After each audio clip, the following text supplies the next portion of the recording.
Já estamos? Luís, Olá, boas tardes, tudo bem? obrigado por teres aceito este convite. Obrigado eu pelo convite. Luís, eu estava aqui a definir um pouco lei da atração. Nós não vamos falar da lei da atração, mas Óbvio.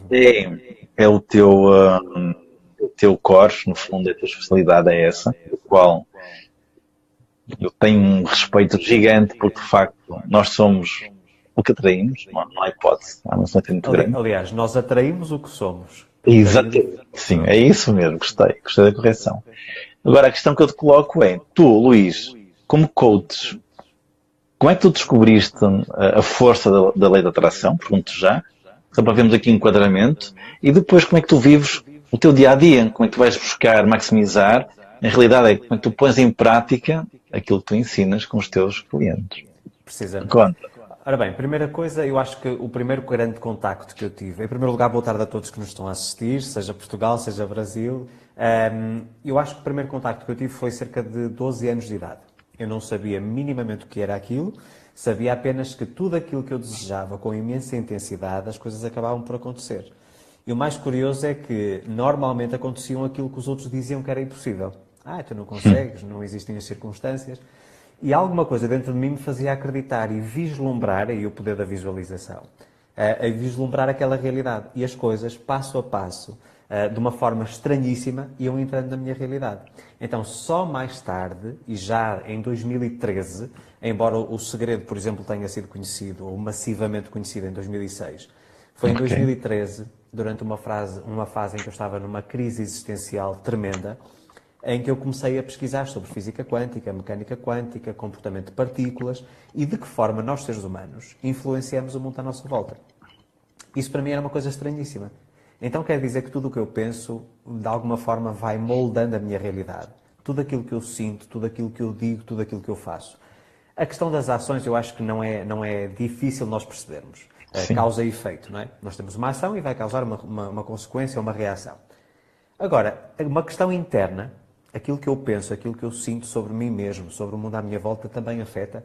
Então foi aí que eu entrei num universo de novas descobertas, que me levou até realmente esta área de especialidade dentro da lei da atração, que no fundo estamos a falar de física quântica, não estamos a falar de Aham. outra coisa. E agora as pessoas muitas vezes perguntam-se, mas como é que isto se aplica na prática? Porque isto é tudo muito bonito, mas o pensar, sentir e acreditar não faz com que a manifestação ocorra, porque de facto não é assim. O pensar, sentir e acreditar. Eu estou. Estás a processar, não é? Eu acho que, da maneira como a lei da atração tem sido exposta nos últimos anos, há aqui um grave problema. O segredo, juntamente com outras obras da área, é como se fosse vamos dizer assim, um flyer, ou um folder para quem nos está a assistir no Brasil. Mostra-nos o que é possível. Não nos diz os passos necessários para que isso aconteça. Imaginemos que eu desejo muito um Ferrari na minha vida. Isto acontece imensas vezes, as pessoas quererem carros assim, num valor exorbitante. E acham que pela lei da atração, que a lei da atração é uma ferramenta que lhes permite estar sentadinhos no sofá, muito tranquilamente, fazer uma projeção do seu pensamento, acreditar que aquilo é possível, sentir que é possível e o Ferrari ou o Mercedes aparece na É, porta de parceiro. casa. Isso não acontece, é óbvio.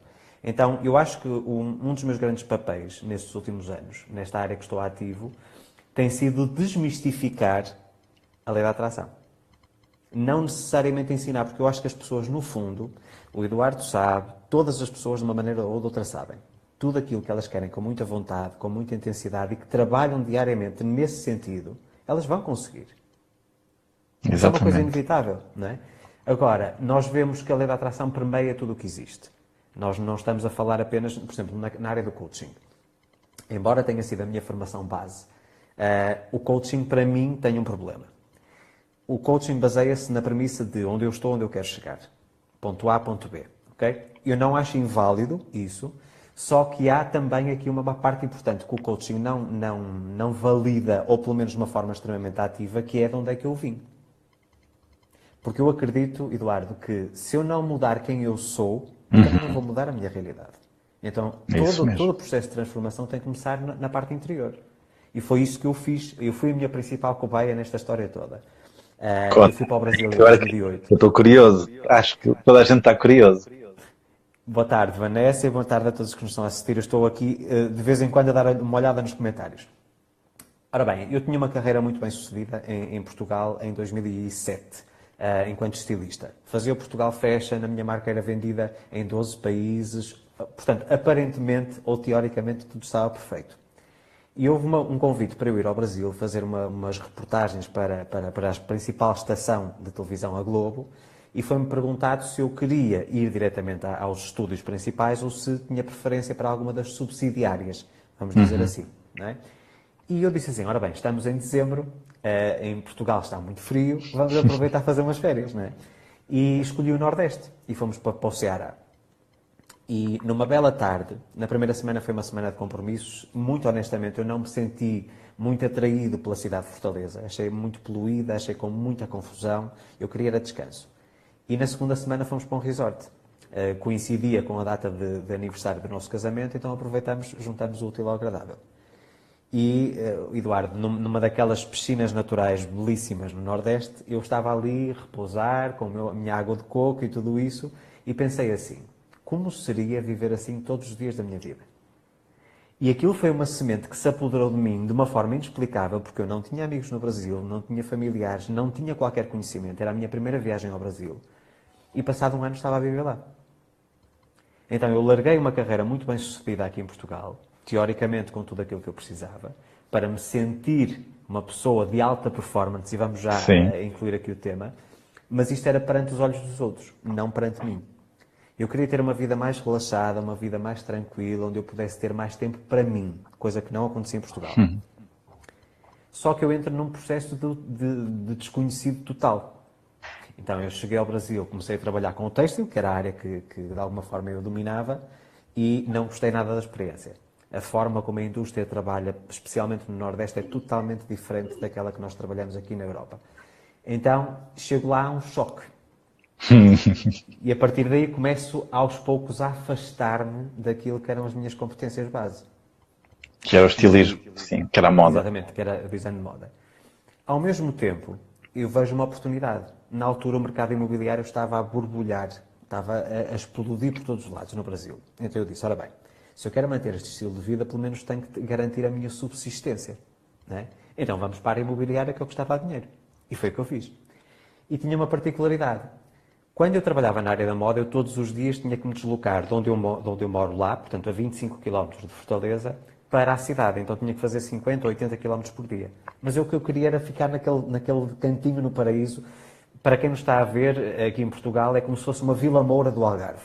Ou seja, é um sítio reservado, de uma classe um bocadinho mais elitista, muito tranquila e um paraíso autêntico. Portanto, aquele cartão postal que nós imaginamos que é o Nordeste, era aquilo.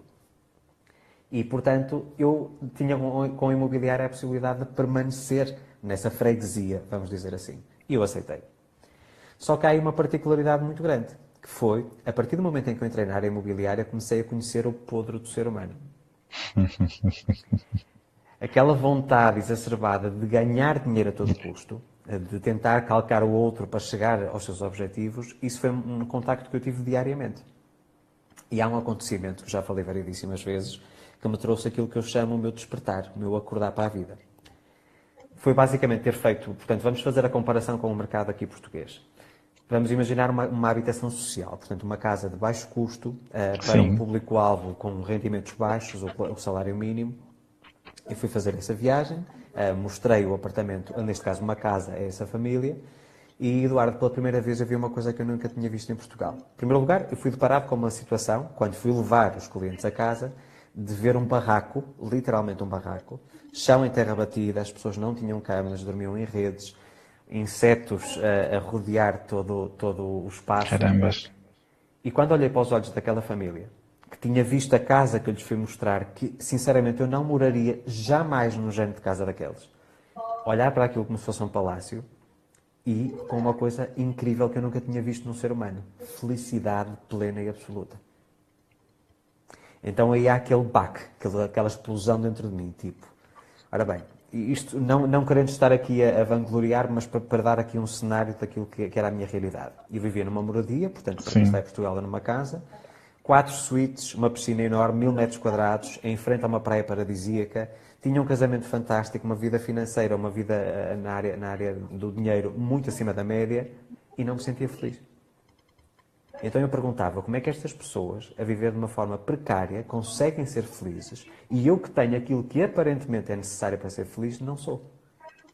O que é que se passa? O que é que eu ando aqui a fazer? E há esse choque. E aí tomo uma decisão, talvez a mais arriscada em toda a minha área profissional ou a minha vida profissional. Eu, na altura, e talvez era um dos meus defeitos, e penso que por isso é que eu falhava em muitas coisas, e vai ficar também aqui uma dica para quem nos está a assistir. Eu tinha imensos projetos em simultâneo. Fazia mil e uma coisas. Era o homem das Sete instrumentos. Exatamente. Só que, normalmente, quando nós estamos a dividir a nossa energia por vários projetos, nós não conseguimos ser muito bons em um. Somos mais ou menos em todos. Não é? Então, eu resolvi dizer assim, não. Até eu descobrir o que é que eu ando a fazer neste mundo, isto sei que já é um bocadinho mais espiritualizada a visão, eu vou parar tudo o que estou a fazer. E porquê é que isso é arriscado? A partir do momento em que eu paro de trabalhar, para de entrar dinheiro. Como é que eu vou manter este estilo de vida parando com tudo? Então tomei uma decisão. Eu e a minha mulher éramos os únicos que tínhamos conhecimento dessa minha decisão, de parar tudo, e a minha família pensava até janeiro do ano seguinte que eu estava a trabalhar na área imobiliária. Eu dizia sempre, está a correr tudo muito bem, as vendas estão boas, tudo. E isto começou em junho de 2013. Então foi um processo que se expandiu até fevereiro de 2014.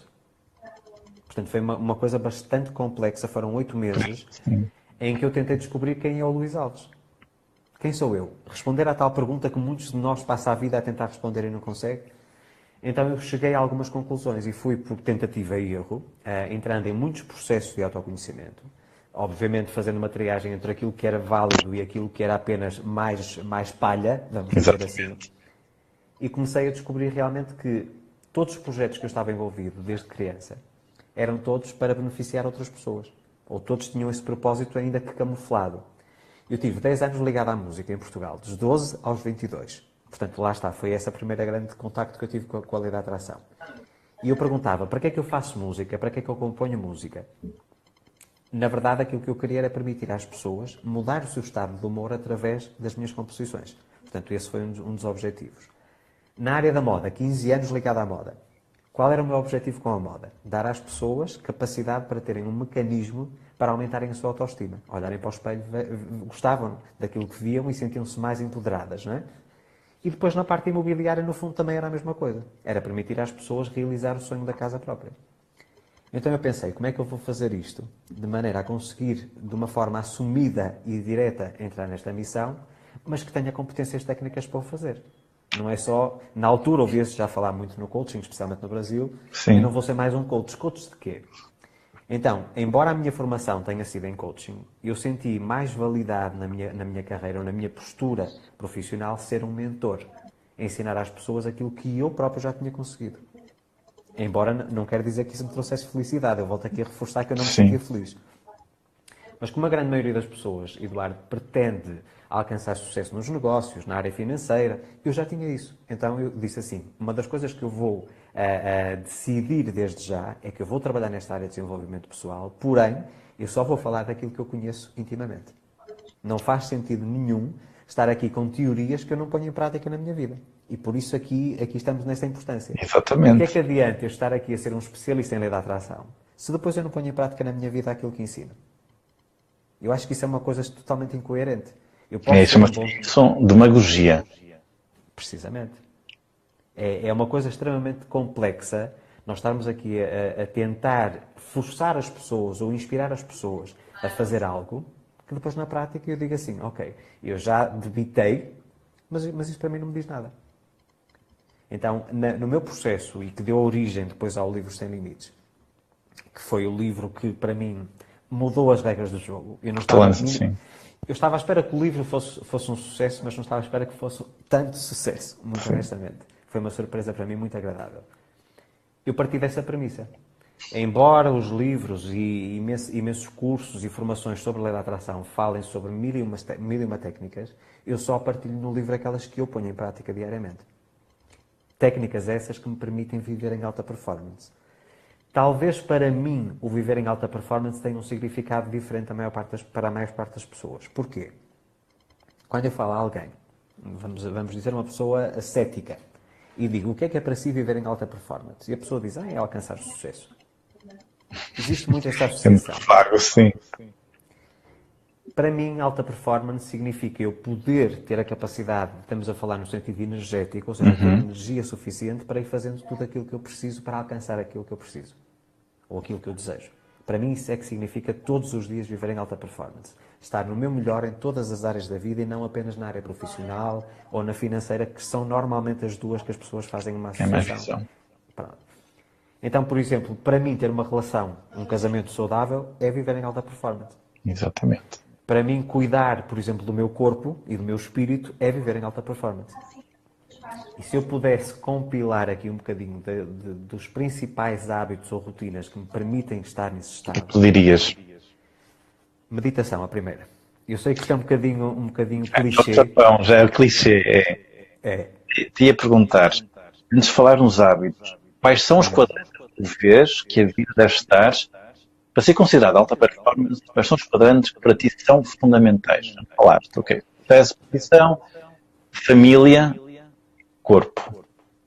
Eu acho que, não querendo ser muito genérico, porque esta coisa dos 8 pilares da vida e tal é um bocadinho genérico, eu, Luís Alves, para estar a viver em alta performance, preciso estar num equilíbrio, em primeiro lugar, com o meu eu.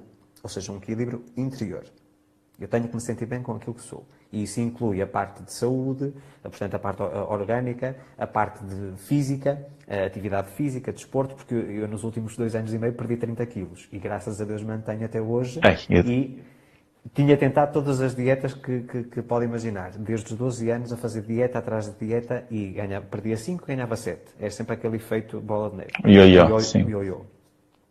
Até que eu me convenci de uma coisa diferente. E encontrei as ferramentas para alcançar. Então, para mim, a parte orgânica, que é conseguida através de exercícios diários, portanto, não há um dia que eu não pratico qualquer tipo de atividade física, eu virei viciado em desporto, e uma coisa que foi libertadora para mim.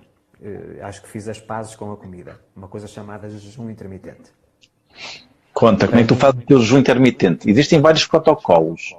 O primeiro que eu fiz, e que me permitiu a perda massiva de peso em cerca de 1 ano, foi a dieta do carreiro, 24. Ou seja, 20 horas em jejum e 4 horas, ou um período de 4 horas para me alimentar. Na prática eu não fazia o período todo das 4 horas. Eu fazia 2 refeições, com 2 horas de separação entre uma e outra. Portanto, na prática eu fazia 22-2, o que era ainda mais agressivo. Hoje em dia estou a fazer aquilo que se chama Lean Gains, que são 18-6 ou 16-8, mais ou menos. E tu fazes todos os dias? Todos os dias. O único dia em que reduzo um bocadinho o meu período de jejum é ao domingo. É o único dia que como pão, é o único dia que como assado, é o único dia que faço aqui uma alteração. De resto, todos os dias, Eduardo, eu eliminei por completo os alimentos processados, tento comer o mais orgânico possível. Como com satisfação, por exemplo, legumes, verduras, saladas, etc., coisa que para mim era impensável no passado. E uma coisa curiosa foi, a partir do momento em que comecei a praticar o jejum intermitente, a comida tem outro sabor completamente diferente. Eu saboreio tudo aquilo que eu coloco no meu prato. E sou uma pessoa extremamente regrada. É chato no sentido social? É. Às vezes, eu costumo dizer, eu ando sempre com as minhas marmitas atrás. Como é que costumas fazer isso? Porque eu tenho vários alunos e amigos, porque também faço com a regularidade do jejum mas eu quero ouvir a de ti, não estou aqui para falar de mim. Como é que tu driblas o ato social? Do almoço, do jantar? O almoço, as pessoas já sabem. Portanto, isso é um comunicado de imprensa que eu mandei a dizer assim, não adianta a não ser ao domingo convidar o almoço porque eu não vou. Portanto, eu posso-vos acompanhar, a minha mulher não faz, por exemplo, posso estar presente, mas é só a figura que está. E as pessoas sentem-se desconfortáveis porque no início acho que a coisa mais chata era não comes nada, não tens fome. Sempre aquela questão. Então, eu sei que hoje existe essa barreira que eu próprio imponho. Mas como a minha vida profissional deriva muito do público brasileiro e normalmente deito-me 4, 5 da manhã, portanto, à partida eu já também acordo tipo meio-dia. Portanto, à partida as pessoas não vão convidar para... Pronto. Isto é a primeira coisa. Se for uma questão social que realmente seja obrigatória, óbvio que eu não me vou penalizar nem crucificar, entre aspas, por isso, e faço uma refeição e altero. Ou seja, faço o almoço e não faço o jantar. Não como no jantar. Faço só uma mudança no período, no cronograma de jejum. De resto, tento sempre, quando é, por exemplo, um restaurante, ser um restaurante que tenha opções à la carte para eu montar o meu prato. Não é? E não aquela coisa de fast food. Eu acho que uma coisa curiosa, eu era uma pessoa que uma vez por semana ou de 15 em 15 dias tinha que comer, por exemplo, uma pizza. Era aquela sede por hidratos de carbono. Hoje em dia eu já nem isso sinto falta. Porque quando eu olho para o espelho e vejo que realmente estou a ter os resultados, ou seja, estou a colher os frutos daquilo que estou a semear diariamente, eu digo assim, para quê? Estar aqui a sair desta minha rotina, para quê? Para depois me penalizar? Para depois sentir que não estou no meu melhor, e a partir daí, uma coisa também incrível que o jejum me permitiu foi realmente a parte da produtividade. Dá-te mais energia, certo? Muito mais energia. As pessoas pensam que não, que é exatamente o oposto, mas não. Mas isso é uma coisa óbvia. Se nós formos a pensar que o nosso organismo tem uma quantidade máxima de bateria, vamos dizer assim, ou seja, uma carga diária energética, se eu, por exemplo, no horário de almoço, estiver a gastar essa energia no processo digestivo, então eu vou ficar, há aquela moleza, a tal cesta depois do almoço. A pessoa fica mole, parece que fica letárgico, não é? É. Então, quando nós convergimos todas as nossas reservas energéticas para aquilo que nós queremos fazer, somos muito mais produtivos.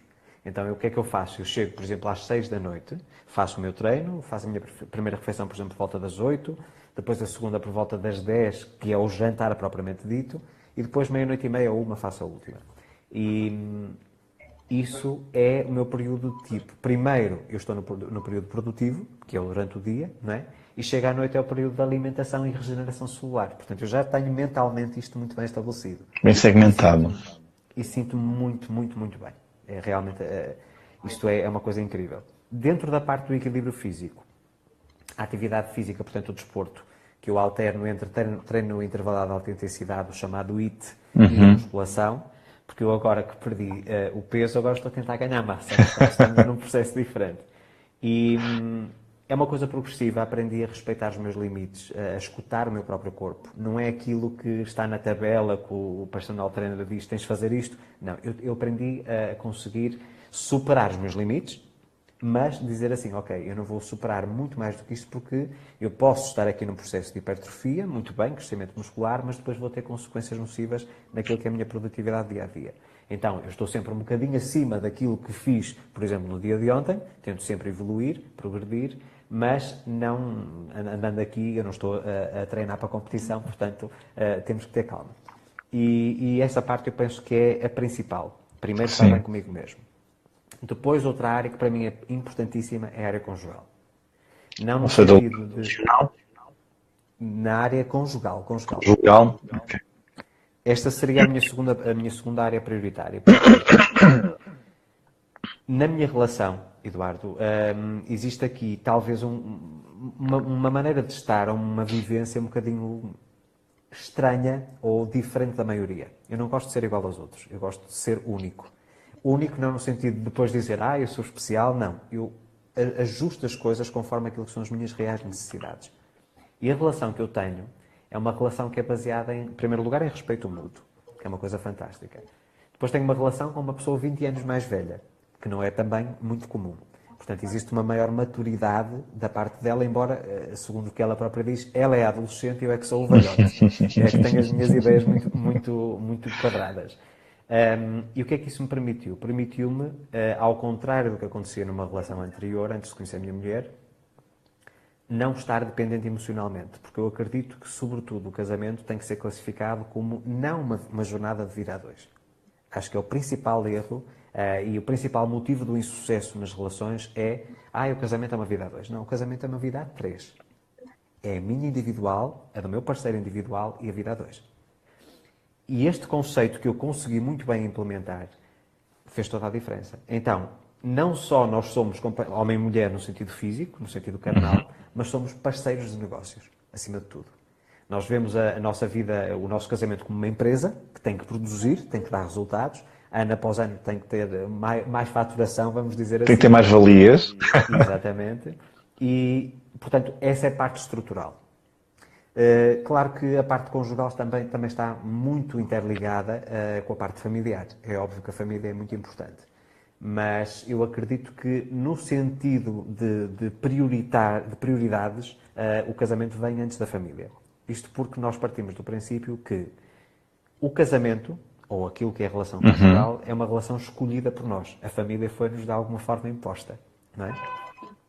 Então, o núcleo familiar, pais, irmã, tios, portanto, a primeira geração, vamos dizer assim, é uma coisa que tem muita importância para mim.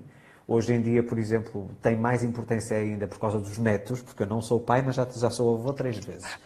E, inclusive, isso é uma coisa totalmente nova, porque eu hoje vejo ou canalizo talvez o amor que eu daria a um filho nesses netos. Isso para mim é uma coisa extraordinária. Eu não sabia que era possível amar tanto um ser humano. Isso é uma coisa que veio expandir completamente a minha área emocional. Portanto, dentro destes 3 pilares, vamos dizer assim, eu penso que isso é o fundamental para que eu me sinta um homem completo. Íntegro. E depois o resto, exatamente. A partir daí, tudo o resto acaba por fluir naturalmente. Eu costumo dizer... É a construção de um alicerce, no fundo, olhando para uma obra de arquitetura. Exatamente. Basta que um arquiteto acompanhar-nos. Aliás, basta olhar para o nosso corpo. Se os ossos não tivessem a massa muscular, Exatamente. não havia estrutura musculoesquelética, nós não podíamos caminhar, não podíamos fazer nada. E na prática tu estás a dar a tua visão orgânica da vida. Que há uma estrutura óssea, neste caso a mais sólida, a mais estável, o teu corpo, lado familiar, Familiar e conjugal. conjugal. Porque eu acho que, no fundo, e talvez por isso, por exemplo, eu lido com muitas pessoas e infelizmente quem me procura não é porque está bem de vida. Precisa de ajuda. Sim. Pronto. As pessoas estão focadas totalmente nas coisas erradas. As pessoas estão focadas naquilo que aparentemente é mais fácil de ostentar. Estamos a falar de sucesso profissional, sucesso financeiro. E depois falta-lhes a raiz, falta-lhes a estrutura. E foi isso que eu aprendi com essa tal família. Lá, já muito atrás, em 2013. Se eu tiver bons laços familiares, for uma pessoa que estiver bem, estamos a falar no sentido orgânico, não tiver manifestação de doenças ou qualquer tipo de patologia, que no fundo acaba por ser uma desarmonia física, nada mais do que isso. Se eu tiver essa parte, o resto acaba por acontecer naturalmente, porque eu tenho ali as forças, tenho o meu ninho para voltar todos os dias. Portanto, quando as pessoas me perguntam, Luís, como é que você conseguiu atingir tanto sucesso profissional? Eu digo, porque primeiro trabalhei a parte estrutural. Então, eu primeiro descobri o que era ser feliz. E a partir do momento em que eu descobri o que era ser feliz e consegui manifestar esse estado, o resto acabou por acontecer naturalmente. Foi uma consequência de um trabalho interior que eu fiz e hoje posso lhe dizer, Eduardo, que foi a melhor decisão que eu tomei na vida. Foi muito difícil e acredito que se eu estivesse em Portugal não a teria tomado, muito honestamente. Eu acho que nós portugueses somos muito mais fechados, muito mais reservados, estamos a falar na parte de mente. E no Brasil, como é um povo mais aberto, um povo menos preconceituoso, eu, por exemplo, em relação ao meu casamento aqui em Portugal, eu via aqueles olhares indiscretos quando andava de mão dada. E eu morava em Matosinhos, ali mesmo na zona da Beira-Mar, e mesmo com imensos jogadores de futebol e imensos empresários de sucesso a viver no mesmo condomínio, havia sempre aquele olhar assim... Desdém, assim um pouco de... Se fosse o contrário, o homem Também... mais velho e a mulher mais nova, já era mais natural, mas assim dessa forma não foi. Então quando cheguei ao Brasil senti uma liberdade que eu nunca tinha sentido antes. De poder andar na rua livremente, sem qualquer tipo de olhar crítico e ser eu próprio. Então foi aí que nós realmente estruturamos melhor o nosso casamento e as coisas começaram a acontecer. Depois, quando passamos para a área profissional, fazendo aqui a transição entre aquilo que é a parte interior, a parte da alicerce, Vou-te só dizer uma coisa, nós estamos a esgotar os 30 minutos da nossa live, nós vamos ter que agendar uma live 2, porque quando há muita riqueza, eu já sabia que isso ia acontecer contigo, é contigo com a maioria dos nossos convidados. Porque são pessoas, para quem não sabe, elas são-me recomendadas.